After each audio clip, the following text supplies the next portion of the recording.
দক্ষিণ পূর্ব এশিয়ার অন্যতম বৃহৎ কৃত্রিম জলধারা রাঙ্গামাটির কাপ্তাই হ্রদে মাছ ধরার ওপর নিষেধাজ্ঞা আরও 15 দিন বাড়ানো হয়েছে। জেলা প্রশাসন জানায়, সুষ্ঠু ও প্রাকৃতিক প্রজনন, বংশবৃদ্ধি এবং উৎপাদন বৃদ্ধির লক্ষ্যে হ্রদে মাছ ধরার উপর 3 মাসের নিষেধাজ্ঞা আরোপ করা হয় গত 25 এপ্রিল। তবে জলধারায় পানির পরিমাণ এখনও কম থাকায় মাছ শিকার করলে ক্ষতিগ্রস্ত হতে পারে প্রজননের, তাই নিষেধাজ্ঞার সময় বাড়ানো হয়েছে। কার্প জাতীয় মাছের প্রাকৃতিক প্রজননের অন্যতম স্থান কাপ্তাই হ্রদ দেশের মৎস্য সম্পদের উন্নয়নে গুরুত্বপূর্ণ ভূমিকা পালন করে। তাই সুষ্ঠু প্রজননের লক্ষ্যে প্রতি বছর 3 মাস মাছ শিকারে নিষেধাজ্ঞা আরোপ এবং হ্রদে পোনা অবমুক্ত করা হয়। নিষেধাজ্ঞাকালীন মাছের সুরক্ষায় নিয়োজিত থাকে কোস্টগার্ড, পুলিশ ও মৎস্য বিভাগ।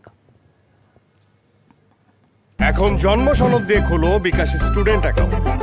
নিজের বিকাশ নিজে কর।